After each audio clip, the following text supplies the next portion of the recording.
There's one thing that people normally say to me of what they're looking for. Like typically, when you boil it all down, there's one word that people are trying to find, that people are trying to understand about their toxic relationship. There's this confusion, there's this frustration, there's anxiety that's ramped up, there's stress, there's all these different things, but typically people are looking for just one word. Now, I've heard a lot of different words when people are talking about it. They're looking for peace, they're looking for joy, they're looking for happiness, looking for contentment, they're looking for all these different things. And typically it's because they're stuck in this fog. Oftentimes this fog is this fear, this obligation, and this guilt.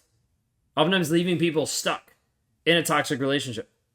Let me show you real quick how this actually breaks down, what this actually looks like. Because oftentimes you will stay stuck in a toxic relationship for a long period of time. Let me show you what that looks like.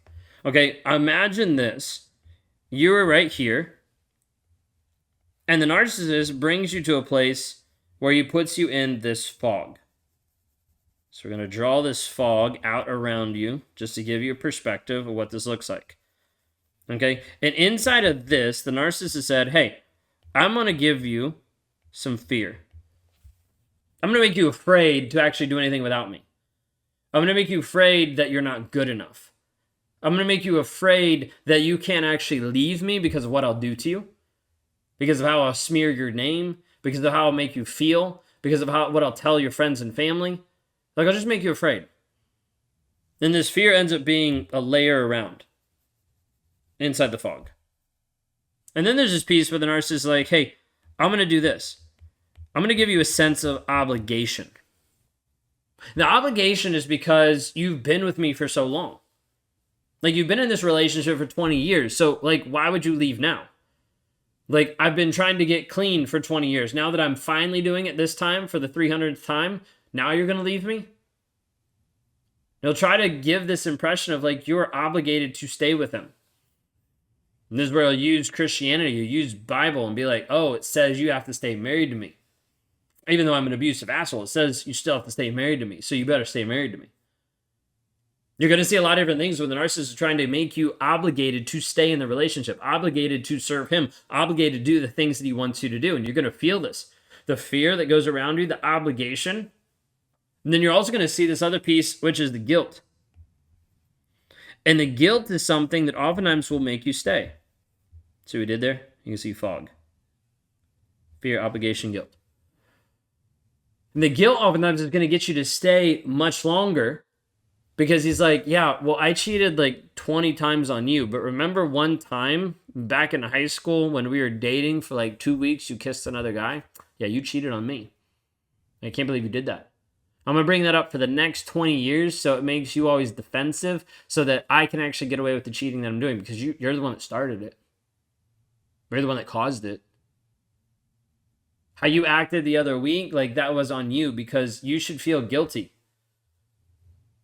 Because of how toxic you showed up. Because you were yelling at me, you were screaming at me, you were pushing me. Like, I can't believe you laid hands on me. Like, yeah, like you should really feel bad. And what the narcissist is doing is slowly putting you in this fog. The fear, the obligation, the guilt. And it leaves you stuck here. Well, I mentioned earlier that that's typically one word that people are looking for when they're dealing with a toxic relationship, when they're stuck in a toxic relationship. Because there is a lack of actually knowing what's true. There's a lack of actually seeing the facts of the situation. There's a lack of understanding the evidence that sometimes is right in front of them, but they don't actually see it. And typically they're asking questions of like, what about this? How come he did this? What about this? And the questions go on, trying to find a justification or an understanding of what he's actually done. And typically leaving them in a place where they're just confused. They're struggling. And they're typically looking for one thing. Typically what people are looking for, and what I hear all the time, and this one word, is clarity. Clarity of who he actually is. Clarity of what's going on. Clarity of, did he actually love me? Did he actually care? Or was all of this fake? All of this for nothing? The clarity is one of the hardest things for people to be able to see. Sometimes people get stuck with the aspect of clarity for such a long period of time, they'll never find it. They'll spiral out because they don't have it. Sometimes people try to find this clarity by going into the next relationship. It's just him. Let me go find someone else. And they haven't done the healing, and as a result, they get trapped in fog with another person because they're already susceptible to it because it's happened once. It's going to happen again. And when people are looking for clarity, it's typically trying to find this aspect of closure. But I have you understand really quick that closure doesn't come from the narcissist. People think they do. Many people think that closure comes from the narcissist because they've already abdicated their power to the narcissist. They've already given that person control. So like, well, the only way I can heal from it is to get closure from that person. No. That's what your mind wants to tell you. That's what he wants to tell you. That's what anyone wants to tell you. But you have the power to actually be free. That's by getting your own clarity. That's by you understanding what's actually going on. How do we actually do this? I want to give you an insight that inside clarity, there has to be this piece of truth. Now, truth is an interesting concept because when we talk about truth, there's going to be different versions of the truth.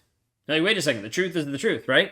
Well, yeah, but it's only based on your perception. So, like, think of it this way. Like, you have an ideology of what truth is. Maybe you have that this is the truth for religion or politics or someone else, whatever it might be. But that truth for you is your own, made up of your own perception and perspective. Based on what you believe, based on how you were raised, based on what you think, how your mind processes things. You're like, this is the truth. The problem is sometimes truth can be manipulated with. Let's look at social media. Let's look at news agencies. Let's look at politics. Let's look at churches. Truth oftentimes can be manipulated for its own means and for its own gain. This is where it's hard because you're looking for clarity and you're like, I just want to know the truth. And then you think, maybe he'll give me the truth. So you ask him, have you been cheating on me? And he says no. Then you find evidence and he says no. Then you show him the evidence and he says no. Then you confront him with the evidence and he says no. Then you show him pictures of him kissing another woman and he says no. Because his truth is that he's faithful and he's going to stick with that so he's not wrong. Because if he's wrong, then he has to deal with the guilt and shame. But you're like, I just want to know the truth. The problem is you're never going to get it from a toxic person. Because truth holds him accountable. And so you need to understand, he has a truth. Oh, I've been faithful, so you can't really say anything. You have a truth. Oh, he's cheated on me. And you have proof. But you're still looking for clarity. It's because truth doesn't always give you clarity. Because it depends on your truth or the perspective that truth came from. Instead, we have to narrow it down with facts. Facts are just the demonstration of that truth. So let me show you an example. Husband and wife were in the kitchen one time. He made a comment. She was like, I can't believe you just said that. He was like, I didn't say that. She was like, yes, you did. I just heard you. He was like, no, I didn't say that. I don't know what you heard, but it wasn't me. I didn't say that. In his mind, his truth is that he didn't say that phrase. In her mind, what she heard is the truth said, he said that phrase. Now, with narcissistic abuse, you bring in gaslighting. She pulled up the iPad of the camera that was rolling at that time, and she said, see, you just said this. And he was like, no, I didn't say that. His truth is winning out over her truth because his truth, he's more confident in that truth. Because that truth, if he exposes himself, that truth will lead to guilt and shame and have him deal with his problem. Doesn't want to do that. So instead, let's make it the other person's problem. Let's distract from it. And he's taking his truth and he's pouring it on her. Yeah, that wasn't me. I don't know what you're talking about. Now her truth is messed with. She's like, but this is what I heard. Her perspective's messed with. Her perception of it is messed with. So she takes the iPad that has the evidence in it, takes the iPad, goes to someone else. And she's like, hey, let me play this for you. What do you hear? And she's having to find someone else to validate her truth because she's not looking at it being like, these are just the facts. The facts and the evidence that was on the iPad was saying, hey, this is what's actually true. Because the facts and the evidence that was there said, this is what he said. Because it played it, that's what she heard. But his truth was going to override her truth. Her truth was confused. But her truth in the moment was based on his validation of that truth versus her truth based on the facts. Are you seeing the difference here? Like, if you're seeing the difference, type in "I see it" into the chat, because I want to know that you actually see this. This is something that a narcissist will mess with your head so much. You'll get so confused and you'll be stuck in this. You'll be stuck in the fog. You'll be stuck down here into the fog and you'll be like, I don't know how to actually be free of this. That's because you're typically only looking for clarity, but you're looking at it from a lens of truth. Your truth. Finding out his truth. Understanding the perspective of truth. And you're not looking at it based on the facts. When we base things on the facts, it starts to shine like a light into the fog. When it shines like a light into the fog, things start getting more clear. You start having more and more breakthroughs.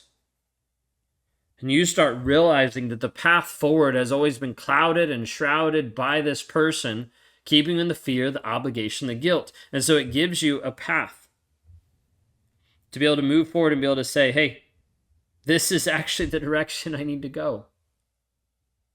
Not because I'm believing him, not because I got clarity from him, not because I got truth from him, but because I started to look at what are the facts of my situation? What is the actual evidence?